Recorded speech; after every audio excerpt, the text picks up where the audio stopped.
Hola, ahir em va fer molt content que en Lluís Perals es proclamés campió de Catalunya de veterans i més com ho ha fet.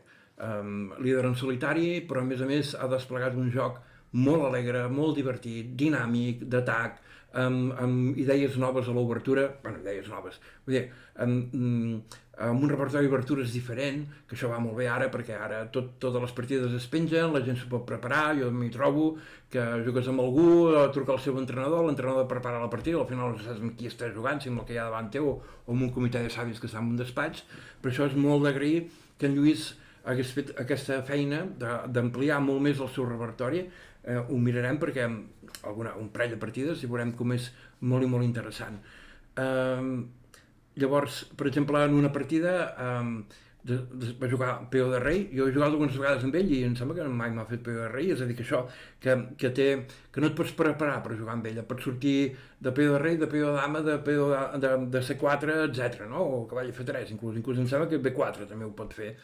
I això fa que et demana que juguis la partida. Llavors, per exemple, un seu rival va jugar la defensa de l'Aquín, li va tocar el cavall, surt, torna a tocar el cavall, se'n va cap allà al racó, i llavors aquí en Lluís va jugar a 4. Això és molt original, perquè a més ara el cavall negre no té caselles. I llavors aquí dius, ai, ja estic perdut, però com pot ser? Com pot ser si no he fet res malament, no? He fet la defensa a l'Aquín, l'atac dels dos peons i ja estic perdut. Llavors va jugar a 5, de fet ha jugat també de 6, però va jugar a 5, i llavors en Lluís va jugar torre a 3, això és tremendament original. Ara el rei negre s'enrocarà curt i la torre per la tercera fila ajudarà a l'atac. De fet, curiosament, en aquesta partida el negre se'n va sortir per canviar les dames, que la idea seria que l'atac fos més baix, però en Lluís, tot i així, va acabar fent escac i mat sense la dama i tot, no? Llavors, la partida que us volia ensenyar és una altra, també va sortir de peó de rei, i en aquest cas, bueno, també de peó de rei, i van plantejar la defensa russa, que de moment no està prohibida, llavors de menjar fas fora, aquí, menja, i en Lluís va jugar al fil de 3. També una jugada original, és a dir, està jugant amb algú que ningú li ha obligat a fer la defensa russa i de cop li fas això i dius, bueno, i ara què? On te vols anar amb el cavall? El negre va escollir d'anar a C5, potser hagués sigut més natural anar a F6, a C5 segurament pensant que guanyaria un temps, però és fals, no? Sempre hi ha un D4 i el cavall s'ha de tornar a moure. L'únic aquí que podíem dir és que l'estructura de peons és simètrica, per tant, si es canvien totes les peces segurament serien taules. Bé, d'entrada, no? Però ja he dit que en Lluís va ser molt agressiu, molt dinàmic, molt jugador d'atac, per tant, ja veurem com ho fa, com ho treballa per aconseguir portar la partida cap al seu costat, no?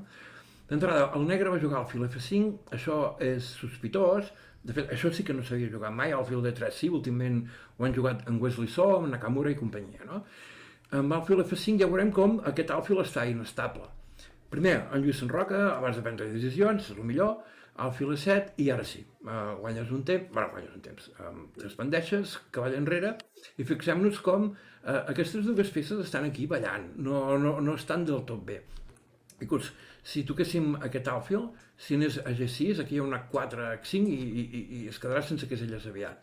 Lluís va preferir agafar més espai i després l'enroc va prendre una decisió molt curiosa també, que va ser avançar el peó. Això potser molts no ho faríem, però s'ha ben trobat, perquè a tots ens agrada atacar, però quan ens ataquen no ens sabem defensar i hem de prendre decisions.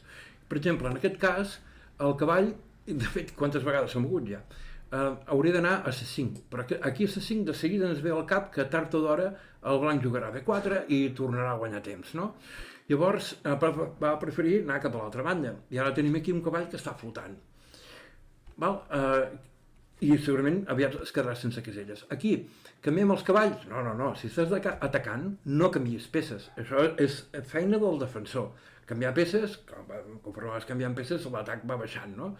Cavall de 4. Ara es veu perquè l'alfil està malament aquí. Per això estava també ben trobat jugar de 5. On te va l'alfil? O mor, llavors ja tens la parella d'alfils, o bé, el que hem dit abans, amb G6, això és molt fàcil d'atacar, igualment acabarà morint. Per tant, ha de recular. I ara, cavall C3 li treu l'última casella que li queda a aquest cavall. O sigui, ha de prendre una decisió amb aquest cavall. Una altra vegada ha de prendre decisions al negre. Com ho fa? Ho va fer jugant C5. I aquí també la jugada blanca són aquelles coses de criteri. Com te sents millor? Menjant el pas i que la posició sigui més oberta, o bé enretirant-te, que és la jugada que no li agrada a la màquina, però bueno, no hi ha cap continuació forçada, però deixes el negre més collat a darrere. Això, això va bé, no? Per exemple, aquesta casella d'aquí, ara el cavall tampoc hi pot anar, no? Si hagués menjat el pas ho hagués pogut fer, i aquest peó d'aquí, el de D6, és dèbil, i a més si és que cau, aquest peó estarà a 3 d'entrar. Però el que fas també és això, impedir que hi hagi més peces a davant del rei contrari. O sigui que ja es comença a endevinar que hi haurà un atac. Llavors, com ho fa el negre per salvar aquest cavall? Perquè no té caselles. Una idea hagués estat F5, no? Amb idea de cavall a F7 i cavall aquí, o inclús, potser, tard o d'hora, potser jugar... Bueno, a 4 no, perquè aquest peó penja molt, no? Però sí, jugar aquí, que també te la faran fora, però mira, almenys t'has mogut una mica. No? Va preferir fer-ho així, i això permet, primer, alfil D3, que agafes una diagonal molt maca, que el rei no sortirà pas mai, i amb dama C8 el que pretén el negre és agafar almenys aquesta casella. No, no ho considera. Ara li dona a en Lluís una oportunitat per seguir collant les peces negres. Primer fora el cavall enrere, i peó endavant. Ara només amb aquest peó, ja queda tot aquest tren paralitzat. Tenim una torre que no juga, un cavall, al final trobarà la seva casella, al final sí, però bueno, ja se'l podrà atacar, no? Però veiem com el negre es queda sense espai, amb molt poques jugades, amb 16 jugades s'ha quedat sense espai, i amb les pistes com separades, no? Llavors, després de cavall F6, dama F3, ara veiem, comparem, per exemple, aquesta dama amb aquesta d'aquí. Aquesta juga, la blanca, i la negra no juga pas, no? Llavors, cavall A6, què passa? Que, bueno, està jugant per allà a l'altra banda, no? Així, hi ha un cavall A4, d'acord, només amb una 3 ho podries liquidar, però aquí la jugada, que segurament era difícil de calcular, jo ho he intentat i no me n'han sortit, és a dir, que he hagut de confiar en la màquina, era menjar aquí, no? A fil H6. És difícil, perquè després de menjar hi ha un dama E3, que toques l'alfil i toques el peó, de manera que si salves l'alfil, després de dama pren, aquí un torre aquí, ja tens un mat. No? Però hi ha coses, no? Encara hi ha un cavall de 4, dama pren, s'ha de defensar el cavall de F6, per tant dama de 8, ara et menges aquell peó que havia quedat dèbil, ara ja aquest està a 3 d'entrar, i l'alfil, no, l'alfil cap problema, pren, escac, mou i dama per cavall. Per tant, hagués de un parell de peons perquè recupera la peça, el rei queda també en mal estat, però si ens posem a la posició original, que seria aquesta, és difícil calcular-ho, també comptant que dius, és que igualment estic millor, vull dir, per què arriscar-me, no? Arriscar-me que després hi hagi una jugada que no hagi calculat i se'n vagi tot, no? Per tant, va preferir jugar cavall E3, amb una idea clara, cavall G4, i començar a eliminar les peces que hi ha davant del rei negre, no? Totes les peces blanques es fan projectant contra el rei està defensat per algunes, aquestes les farem fora. Aquí sembla ser que el negre sí que va veure que aquest alfil per H6 feia mal, perquè va jugar rei H7, no? Tot i que ara no es pot fer. Llavors, després de cavall G4, sí que hi ha pressió aquí, però em sembla que ja no funciona, això de cavall pren o alfil pren ja no va bé. Potser sí, alfil pren, sí. No, sí, també funciona, però hauria de fer un cavall. Bé, doncs, cavall per F6 és una de les idees. Torre H8, fantàstic. Juga aquesta torre? No juga pas, no? Llavors tenim una torre que no juga, una torre que està a l'altra banda que tampoc juga, un cavall que està per aquí volant, aquest tren que està aturat, dama i alfil, i aviat aquesta columna que no es podrà disputar. Ho veiem. Cavall A4. Més pressió sobre F6. O sigui que, si ens fixem aquest cavall negre, que estava aquí al principi, mirem el seu periple vital. Ha jugat aquí, després ha menjat aquí, l'han fet fora i ha vingut aquí, després ha vingut aquí, l'han fet fora d'aquí, ha vingut aquí, l'han fet fora d'aquí, ha tornat enrere, ha tornat aquí, o sigui, ha fet tot aquest recorregut per anar a morir. Llavors juga dama D8 per defensar encara més la casella de F6, que no quedin peons doblats, i aquí jo crec que en Lluís va rumiar millor que el que suposa la màquina. Com no hi ha cap continuació forçada, la idea quina era? La idea era que aquest peó d'aquí és dèbil. La màquina demanava el fil de 2 per portar la torre al mig, bé, sí, això està bé, no? El que va preferir en Lluís és primer fora el cavall i després del fil pren al fil F4 i ara sí que toques aquí, no? I a més tens dues peces que defensen aquí, per tant, això no es pot fer i això d'aquí que és escac, no? Va, anem al racó i s'ha acabat. Llavors, amb tot això, potser el negre hagués pogut preferir jugar a cavall B4, aviam si... Segurament el blanc no hagués anat a B1, hagués anat perquè si no queda la torre tancada, ha jugat a I4 també. La màquina es desespera perquè es veu perduda, ja veu més endavant i diu això està molt malament, està tot l'exèrcit negre descoordinat, per tant volia fer B5 aviam si surt alguna cosa en el flanc de dama.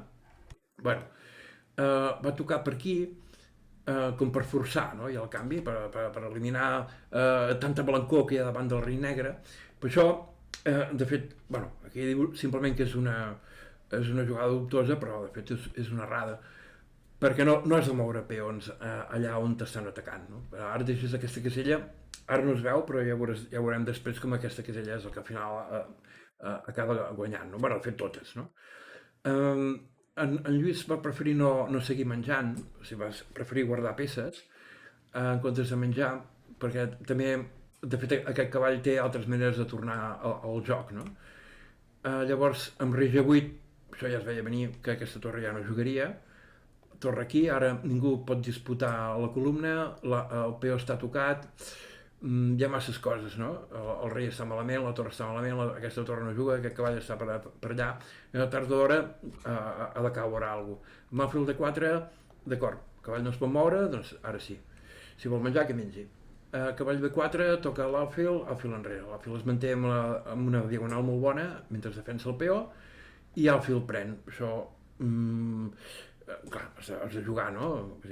Estàs malament, però dius, bueno, encara hi ha vida, encara hi ha molta gent, no? Vés a saber si tard o d'hora, algun dia, doncs aquest peó podria anar més en avall, no? Però bé, el fil per D6 i aquí va intentar una trampeta perquè no funciona. El fil pren, el fil està desprotegit, ja no. Ara dama aquí, anar a buscar bolets, llavors dama pren. Amb moltes amenaces, no? Aquí el rei no pot escapar, per aquí el rei tampoc pot escapar i s'amenaça treure el cavall allà on sigui i dama pren mat. Va jugar cavall per a 2, veiem totes les peces negres que al final se n'han sortit però estan totes en el flanc equivocat, en comptes de defensar el seu rei estan a l'altra banda. Aquí ja hi comença a haver mats forçats amb cavall G4, hi ha aquí amenaces mat aquí amb una, per tant només es podria fer torre F8, però aquestes ja són jugades a màquina, no? de fer que el mat en comptes de 100 dues jugades siguin 6, però aquí ja es podria plegar. El Lluís va preferir fer-ho per l'altra banda, cavall de 3. Segurament hi ha aquelles coses que és que el cavall aquí defensa la torre, però també defensa un possible mat en el rei. Potser per això dius, és el primer que veus, és a dir, espera't, que ara no m'equivoqui, que ara ho tinc bé, almenys és molt probable que jo també hagués fet la mateixa jugada, cavall de 3, pensant, no t'equivoquis, cada vegada està passat això. El tirar enrere, menja i menja, peons doblats, aquí hi ha un altre mat en 9, dama pren, el peó està tocat, això no pot tornar enrere per peó endavant, bueno, peó endavant, dama de 7, però bueno, llavors cavall E5. Llavors, defensa amb torre, que hi ha uns raig X també, hi ha una altra seqüència forçada, que és en cavall A5, és que totes hi van, totes hi van i van a tot arreu. Mentre encara les peces negres estan per allà, la mateixa columna de la torre estan per allà, totes allà. Torre 7, aquesta també guanya, és un mat en dues jugades més. Torre F8, el rei enclotat, doncs torre F5, amb cavall A5 cavall A5 també es guanyava, però veiem ara com aquella casella, quan ha avançat el peó, ara se l'ha deixat, bé, hagués passat igualment. Amb torre F5, torre G7, aquí menja i menja escac, aquí ja va veure el mat clar, només hi ha una casella, aquesta d'aquí no hi és perquè l'Òfil s'hi projecta, per tant, escac, rei G8 i cavall B4. Precisament aquella idea que no hi hagués cap mat, tot i que estava passat per aquí, no? Llavors, si F5 és mat i mat. Bueno, jo trobo una gran partida, una partida on ha sabut treure molt de suc amb les idees clares, idees d'atac en el flanc de dama i aquestes idees d'anar molestant per veure quines decisions prens.